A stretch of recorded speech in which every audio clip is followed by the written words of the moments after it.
تو کہہ دیں سب تعریف اللہ تعالیٰ کے لیے ہے، بل اکثرہم لا یعلمون، بلکہ ان کے اکثر لوگ نہیں جانتے۔ یقیناً اگر آپ مشرکوں سے پوچھیں کہ آسمان اور زمین کا خالق کون ہے تو وہ بھی کہیں گے کہ اللہ تعالیٰ، اور اس میں اس کا کوئی شریک نہیں۔ انہیں معلوم ہے کہ ان کے بتوں نے کچھ بھی پیدا نہیں کیا، پھر بھی وہ انہی کی عبادت کرتے ہیں۔ نبی صلی اللہ علیہ وآلہ وسلم ان کے اقرار کو انہی کے خلاف دلیل بنا کر کہہ دیں گے کہ اللہ کا شکر ہے جس نے حق کو واضح کر دیا اور تمہاری جانب سے دلیل واضح ہو گئی ہے۔ یعنی وہ نہیں جانتے، اسی وجہ سے وہ اللہ تعالیٰ کے ساتھ دوسروں کو شریک ٹھہراتے ہیں۔ اگر انہیں علم ہوتا، یقین ہوتا کہ اللہ کائنات کی تخلیق میں ایک ہے تو وہ عبادت میں بھی اسے دلیل کی روح سے ایک مان لیتے۔ مراد یہ ہے کہ اکثر لوگ نہیں جانتے کہ ہمارے جاننے اور اعتراف کرنے کی وجہ سے ہم پر حجت قائم ہو چکی ہے۔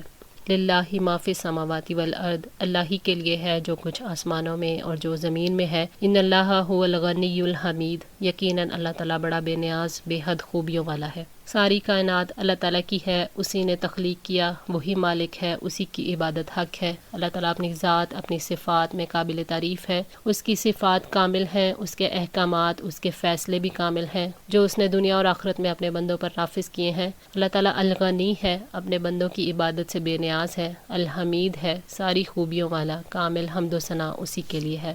وَلَوْ أَنَّ مَا فِي الْأَرْضِ مِنْ شَجَرَةٍ، اور اگر بے شک جو بھی زمین میں درخت ہیں، اقلام کلمے ہوں، والبحر اور سمندر، یمدہ من بعدہ بڑھائیں اس کو بعد اس کے، سبعۃ ابحر 7 سمندر، ما نفدت کلمات اللہ، نہ ختم ہوں گے کلمات اللہ کے، ان اللہ عزیز حکیم، یقیناً اللہ تعالیٰ سب پر غالب، بڑی حکمت والا ہے۔ یعنی زمین کے تمام درخت اگر لکھنے کے لیے قلم بن جائیں تو قلم ٹوٹ جائیں گے، اور زمین کے سارے سمندر اور اس کے بعد 7 سمندر اور بھی روشنائی بن جائیں اور اس سے لکھا جائے تو وہ روشنائی ختم ہو جائے گی، تب بھی اللہ تعالیٰ کی باتیں ختم نہ ہوں گی۔ اس سے مراد اللہ تعالیٰ کی تخلیقی کارنامے، اس کے عجائبات اور کرشمے اور اس کی خوبیاں ہیں، اور ان کے بے شمار پہلو ہیں۔ مثلاً انسان کے اندر کی دنیا کے عجائبات اور بیرونی دنیا کے عجائبات انسان کی عقل اور علم ان دونوں کا احاطہ کرنے سے قاصر ہے۔ حیوانات کی تقریباً 10 لاکھ اقسام ایسی ہیں جو انسان کے علم میں آ چکی ہیں، ان میں سے ہر ایک کی جسمانی ساخت اور نظام دوسری تمام اقسام سے الگ ہیں۔ یہی حال نباتات اور جمادات اور سمندری مخلوق کا ہے۔ پھر بہت سی مخلوق ایسی بھی ہے جو انسان کے علم میں ابھی تک آئی ہی نہیں اور نہ ہی آ سکتی ہے۔ لہٰذا اس آیت میں جو بیان ہوا ہے کہ تمام درختوں کی کلمیں بنا لی جائیں اور سارے سمندر بلکہ اتنے اور بھی سیاہی بن جائیں تو یہ چیزیں تو ختم ہو سکتی ہیں مگر اللہ کے کلمات ختم نہ ہوں گے، تو اس میں کچھ مبالغہ نہیں، کیونکہ محدود چیزیں لامحدود کا کبھی احاطہ نہیں کر سکتی۔ لا نحصی ثناء علیک انت کما اثنیت علی نفسک، ہم تیری ثنا بیان نہیں کر سکتے، تو ایسے ہی ہے جیسے تو نے خود اپنی ثنا بیان کی۔ صحیح مسلم 486۔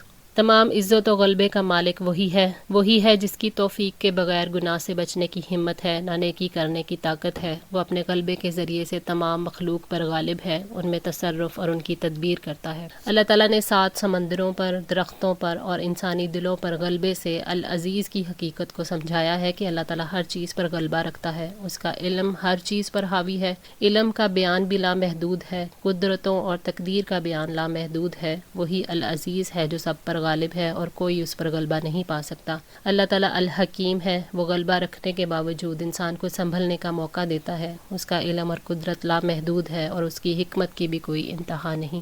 ما خلقکم، نہیں پیدا کرنا تمہارا، ولا بعثکم، اور نہ دوبارہ اٹھنا تمہارا، الا کنفس واحد، مگر ایک جان کی طرح، ان اللہ سمیع بصیر، یقیناً اللہ تعالیٰ سب کچھ سننے والا، سب کچھ دیکھنے والا ہے۔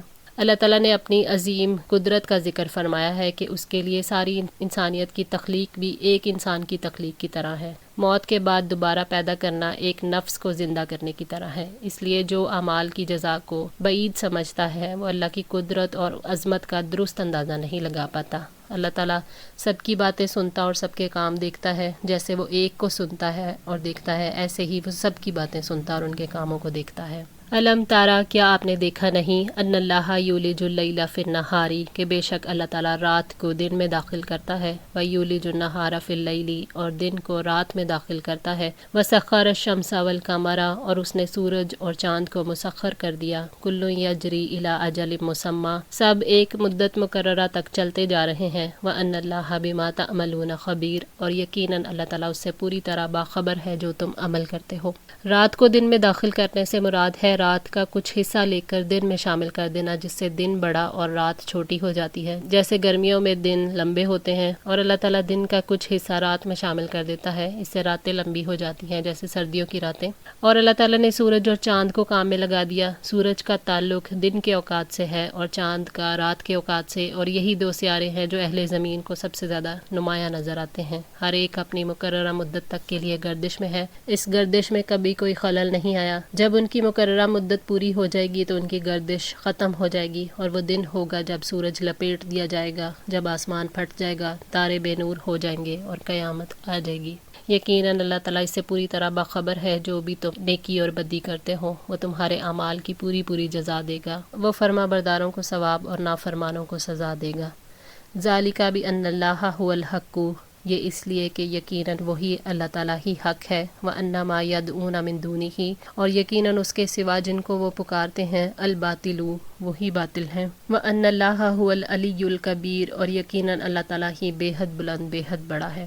اللہ تعالیٰ کے برحق معبود ہونے کی دلیل ہے کہ اس نے دن رات کا نظام قائم کیا، اس نے ہر چیز کو تخلیق کیا، ان کے لیے رزق کا اہتمام کیا، اس نے کسی چیز کو بے مقصد نہیں بنایا۔ اللہ تعالیٰ کے سوا جن کی بھی عبادت کی جاتی ہے وہ باطل ہے۔ اللہ تعالیٰ نے نشانیوں کو ظاہر کر کے یہ سمجھایا ہے کہ اللہ ہی حق ہے، جو ایک ہی ساری کائنات کا نظام چلانے والا ہے۔ اللہ تعالیٰ نے نشانیاں اس لیے ظاہر کیں تاکہ انسان جانے کہ سب کچھ اللہ کے حکم سے ہو رہا ہے، اور اللہ کے سوا جو کچھ ہے وہ باطل ہے۔ اللہ تعالیٰ نے اپنے انتظامات سے، اپنی تدبیر سے اپنی شان کی برتری کا شعور دلایا ہے کہ اس کے سوا ہر چیز پست ہے، نہ کسی کی قدرت ہے، نہ اختیار، نہ قوت، نہ فیصلہ اور نہ ہی حکم، اس لیے اللہ تعالیٰ ہی حق ہے۔ الم تر ان الفلک، کیا آپ نہیں دیکھتے کہ یقیناً کشتی تجری فی البحر، سمندر میں چلتی ہے، بنعمت اللہ، اللہ تعالیٰ کی نعمت کے ساتھ، لیریکم من آیاتہ، تاکہ وہ تمہیں اپنی کچھ نشانیاں دکھائے، ان فی ذلک لآیات لکل صبار شکور، بلا شبہ اس میں ہر بڑے صبر کرنے والے، بڑے شکر کرنے والے کے لیے یقیناً بہت سی نشانیاں ہیں۔